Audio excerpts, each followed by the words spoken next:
Attorney Nilcia, sa pagkamatay ni former DPWH Undersecretary Maria Catalina Cabral, anong epekto sa kanyang sinasabing criminal liability? Mayroon pa ba siyang pananagutan, Attorney Neil? Nang sabihin na nang mamatay siya, no, DPWH Yusek Maria Cabral, no, Catalina Cabral, na mayroon daw siyang maraming issue ang sinama niya. Mga katanungan doon sa kanyang libingan at yung kanyang criminal liability. Nagtatanong ako, Bombo Vince, criminal liability. Hindi ko alam kung saan doon ang kanyang criminal liability. Dahil with all due respect po doon sa mga legal minds, doon sa mga Congress members o sa Senate o nagsusubaybay. In what way yung criminal liability ni Cabral? Of course, with all due respect po sa ombudsman. Ang criminal liability dito ni Cabral ay pwede lang mangyari kung may magpapatunay na siya ay may tinanggap na benefits under sa Anti-Graft and Corrupt Practices Act ng ating pong batas, o siya ay may binigyan ng advantages na sino mang tao. So ang tanong ngayon, sinong doon ang nakinabang sa kanyang ginawa? At sino doon may tumanggap ba siya ng gift or any pecuniary na what we call that kabayaran. Sa kanyang ginawa. Hanggang ngayon, Bombo Vince, kahit nung buhay pa siya, walang nagtuturo na siya'y sangkot. Nagkataon kasi, Bombo Vince, na ang trabaho ni Maria Catalina Cabral ay siya nagpe-prepare ng DPWH budget na sinasabit niya doon sa Malacanang kasi siya lang nakakaalam. Kumbaga, may approval sa kanya, attorney, before implementing project? Hindi ganon. Ang lahat ng district engineers, lahat ng probinsya, lahat ng regional directors ay magsasubmit doon sa main o central office ng DPWH. At ito namang sa central office ay magkakaroon sila ng budgeting at ito ay ibibigay na kay Cabral o paano gagastusin o anong priority project at saan ito. So doon kay Cabral lahat dumadaan. Paano ina-assign ganito. So yun ang kanyang trabaho. Kasi yun ang function niya. Ano mga allocation para dito sa mga tulay, maintenance, mga bridges maintenance, o yung mga road right. Nasa kay Cabral kasi yan, assignment. So, ang kanyang function, ginagawa lang niya. Sabihin natin na mayroon siyang ginawang nag-abuse siya ng kanyang power dahil doon sa kanyang kapangyarihan. Pero ang tanong doon, paano mo papatunayan sa mayroon siyang ginawang abuse? Kasi sa kanyang trabaho, yun ang trabaho niya. Pag may mga proposal itong mga proponents ng mga Congress, sabihin na natin, mayroon. Again, mayroon mga allocation yan kung para saan. So, mahirap sabihin na mayroon siyang criminal liability. Yung mga sinasabi dito na sa radyo, sa TV, ang criminal liability ni Cabral, ako naman, dito sa Tacloban City, isang probinsyanong lawyer, ang tatanong, ang daming speculation. Samantala si Cabral, yun ang trabaho niya. So, paano niyo ipoprove na si Cabral ay liable? Mayroon magsinao, wala, hindi nyo kayang patunayan na mayroon siyang tinanggap doon sa kanyang ginawa, doon sa preparation ng Department of Public Highways Plan, mga proposal. Wala siya doon ginagawa. Pwede natin sabihin na mayroon siyang ginawa kung mayroon isang senador o congressman na magbaasa salita. Hanggang wala, Bombo Vince, wala mapasasabi na mayroon siyang abuse of power. Kaya kung yan pala mangyayari, every corruption, ibabunton doon sa gumawa ng plano, ay hindi ko natatanggapin ang position na yan. Nakakatakot yan. Correct. Kahit pasabihin ang sweldo dyan ay isang 1 million a month. Every year, marami akong kaso. Alam natin na may corruption palagi sa DPWH. Alam natin kung gaano kagarapalan ang corruption dyan sa DPWH. Pero kung all corruption sa DPWH palagi sasali yung gumagawa ng plano, ibig sabihin, si Cabral every year liable. So, sino pang uupo dyan sa posisyon ni Cabral kung palagi siyang isasabi kasi siya ang head ng department na yan. Ganun ka-worse. So, Bombo Vince, bago sabihin natin na si Cabral ay may liability, gumawa muna tayo ng paraan o gumawa muna tayo ng evidences or maghanap muna tayo ng evidences kung saan siya doon naging liable. Okay. Kasi ang sinasabi ng batas po ng Anti-Graft and Corrupt po Act, dapat siya ay nakinabang doon sa kanyang ginawa. Kasi ang public officer who benefited or received gift or public officers na give unwarranted benefit doon sa mga kanino man. Sino sila doon? Kahit ang presidente ng Pilipinas ay tumatawag din sa kanya. Ay, hindi ko sinasabing alam ko yan. Pero obvious yan. Kasi may mga project ang presidente na gusto niyang priority. Ito, gusto ko magkaroon ng tulay dito, magkaroon dito ng highway, diversion road, that involve 100 millions. So tatawagan niya si Cabral. Kasi si Cabral nakakaalam kung paano gagawin yan. Will that constitute already a violation ni Cabral? Isang corrupt? Kasi tinawagan siya ng politician? Hindi. Kasi ang plano, si Cabral, kasi kay Cabral kasi ang paggawa ng plano. Kay Yusek Cabral. Kaya with all due respect po, against ako doon sa all opinions and observation. Kung kami ni Bombo Vince dito, nag-iisa lang. Kaming dalawa lang ang tumatayo na hindi kami naniniwala sa liability ni Cabral. Hanggang walang nagtuturo na kamay.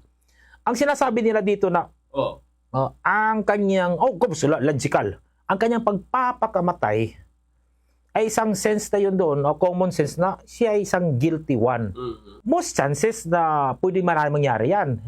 Kasi typical sa babae, hindi sanay sa ganitong problema, na na-realize niya na ang kanyang ginawa pala ay naging daan sa isang pinaka-worst na korupsyon ng ating kasaysayan sa Pilipinas. At siguro hindi niya ito ma-absorb sa kanyang isip, damdamin, na ganito pala ka-worst na ginawa niya habang ginagawa niyang plano. Ito pala yung effect, ito pala yung consequence ng kanyang mga ginawang plano. Akala niya, ito'y makakatulong. Yung nangyari pala, ito'y pala ginawa, sinamantala ng ating pong mga mambabatas o kung sino man sila, mga contractors o tagakasama niya sa DPWH. Pero ang tanong palagi, Bombo Vince, is ano ang criminal liability niya? Hindi siya direkta naka-benefit ng kinurakot, di ba, attorney? Pwede natin sabihin hindi siya ang direkta nakakuha kasi hindi naman siya ang kontraktor. Yes, correct. Ang tanong lang kasi, Bombo Vince, in what way natin siya pwedeng isali doon sa kasong malawakang ghost project corruption, hindi sila man ang gumagawa ng plano according doon sa mga proposals. Kaya sabi nila, pagkamatay daw ni Cabral, ay wala, ang ka ng criminal liability ay mawawala na. Mayroon daw, which is true, under sa ano namin, sa College of Law, yung civil liability, ito yung danyos. Pero sabi nga, Bombo Vince, patunayan nyo muna nga mayroon siyang ginawang criminal liability. Hanggang sa ngayon po ay puro press release lang, Bombo Vince. Ang nangyayari, totoong mga criminal, hindi tuloy natin binabanggit kung sino-sino sila. Yan ang nakakalungkot, Bombo Vince. Siya ngayon ang ginagawang buntunan ng mga galit natin. Kasi wala na, hindi siya makadepensa, attorney. Yes, Patay na. Sanay kami dito, Bombo Vince, sa ganitong issue na yung mga, kasi sila mga babae mahihina. Itong pagpapakamatay niya, isa itong dahil sa hindi niya talaga Bombo Vince, hindi niya makaya na siguro na sa kanya lahat nakatuo sa kanyang ginawang budget siguro. Na ito pala ito lang yung pinaka-worst na nangyari. Kasi sa kanya set yung attention, attorney, di ba? No, kasi sa kanya kasi nagpe-prepare kay iba Jimbo Bobins, galing siya sa ang kanyang position na pinakamaliit diyan sa DPWH, no? Hanggang sa pataas.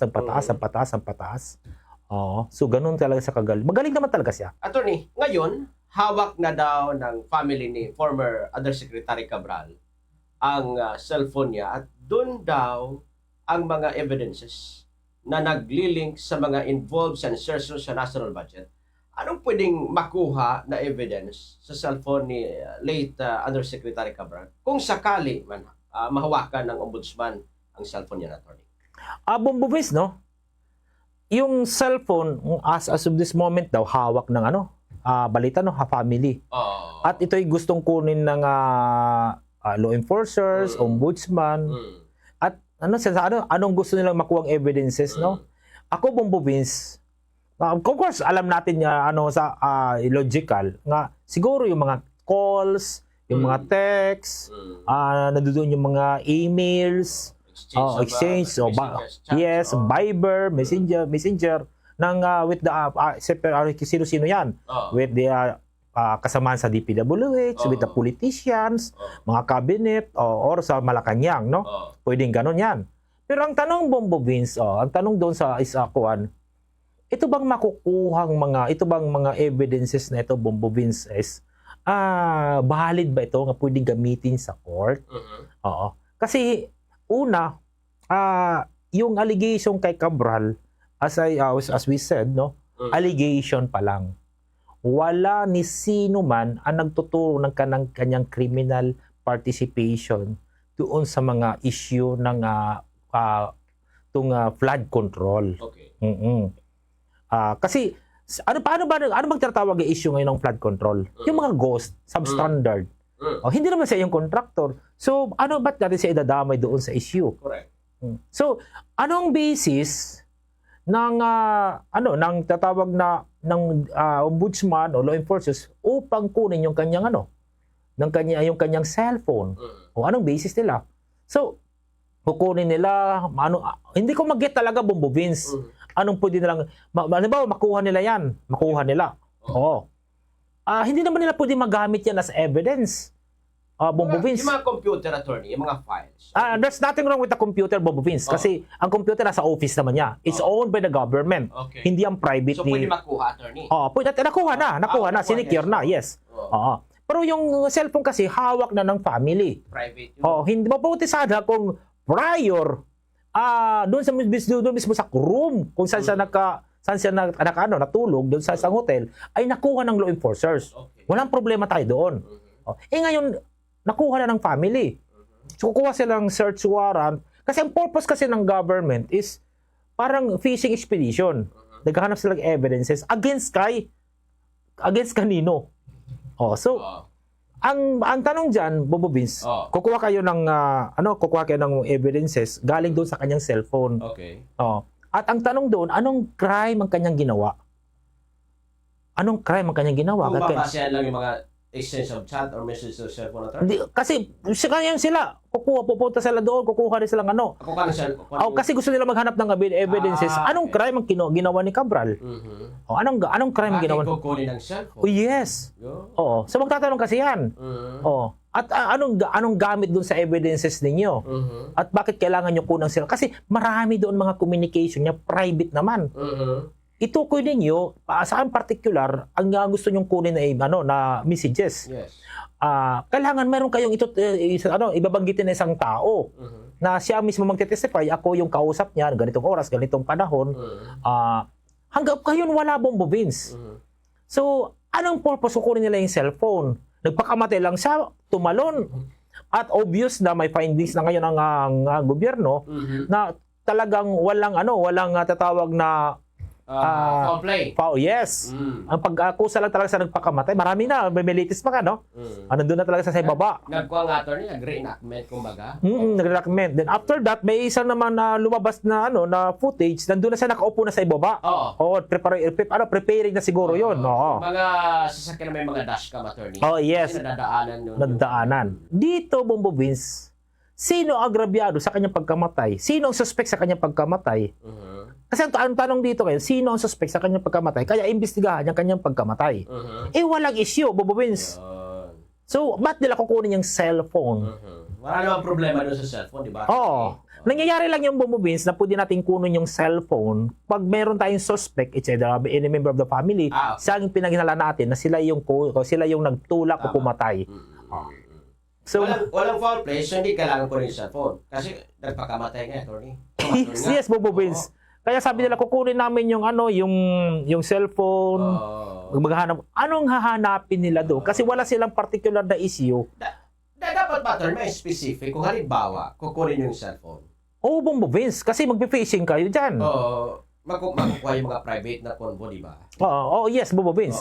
Ako naman, kung halimbawa mayroon silang mga private communication kung sino man yan, kaya tinawag private, kaya may tatawag tayo, Bobo Vince, na yung pakikinig na pagre-record ng usapan ay pinagbabawal. Sa telepono. Wiretapping. Yes, wiretapping. Kasi pribilehiyo yan na hindi natin pwede pakialaman. Correct. So ngayon yung communication niya doon sa cellphone, sasabihin natin, si Cabral ay involved sa isang krimen, granting. Siyempre, we are using here ni Bombo Vince ng granting.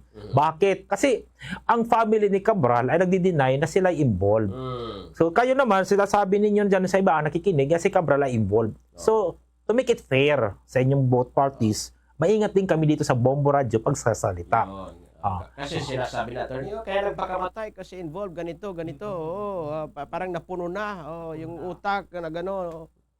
Logical naman, ganun ang observation ng mga Filipino. Pero dito tayo sa Bombo Radio, wala tayong pinapaniga, no? Mata-mata sabi nga ni Bombo Vince, ang programa namin, ang tawag ay Joralex. Sidlex. The law may be harsh, but that is the law. Tamaan. Huwag magalit. So, ang nangyari kasi, Bombo Vince, no? Bago sabihin natin si Cabral ay, pag sinabi kasi natin si Cabral ay sangkot ng isang krimen, sabihin natin, anong krimen? Correct. Only then, sasabihin natin na ang kanyang cellphone ay ginamit sa paggawa ng krimen. Saka natin kukunin yung kanyang cellphone. Pero, kung halimbawa magkaroon ng search warrant, attorney, yun nga, ano yung rason? Yes. Ba't kukunin? Anong krimen ang kanyang kinasangkutan? Kasi ang pagkamatay niya maliwanag na. So, kusa lang siya nag-suicide. Ay, naku, mahirapan, attorney, pero doon sa computer, kasi government owned naman yun, posible makakuha doon. Yes, Bombo Vince. Ang basis kasi sa cellphone, kung sakaling makuha man, meron kasi mga senaryo na yung government procure ng mga cellphone sa kanilang mga empleyado. Okay. Yes. Issued company. Yes. So, if that is the case, mayroong right ang government para kunin yung cellphone. Okay. In that way, pwede nilang gamitin yan na strategy. Dahil yan ay issued by the government, karapatan namin kunin uli. Kung ayaw nyong ibigay, kukuha kami ng search warrant. Yes, pwede yan, Bombo Vince. Pero magkano lang bang cellphone? Hindi naman yan sa kanilang typical na mga official. Alam natin, hindi nila pera ang 100,000 on a worth of cellphone. Kung ganyan yung status ni Cabral, attorney, baka makabili pa niya ng mas tripling mahal. 10 cellphone. So hindi niya kailangan hintayin yung yung issued by the baka yung issued, attorney, kagaya ng sa atin. So ito yung bubuwis. Kaya kaluwat kanan, kahit sa mga opinion natin nababasa, lalo na doon sa mga dalabas sa mga news, social media, kanya-kanya nagawa sila. Iba, mga fake na nga. Sa law kasi, may sinusunod kami. Bago mo kunin yung cellphone, anong basihan? Bago mo ipa-search, anong basis mo? Hindi pwede yung saka mo kukunin, tapos saka mag-iisip ka, anong krimen ang pwede kaya natin ilagay dito? Kasi dito na yung evidence. Hindi ba ganon? Gumawa ka muna ng krimen para may basihan ka para kunin mo yung cellphone.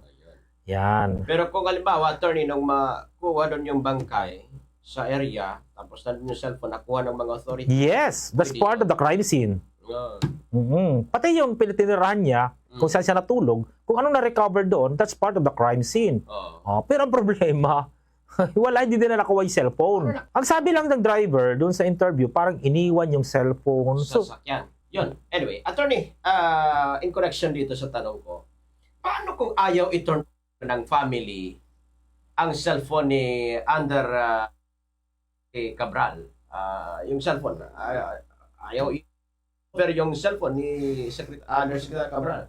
Cellphone sa mga law enforcer or any investigation committee, pwede bang gamitin na yung search warrant or cyber warrant, attorney?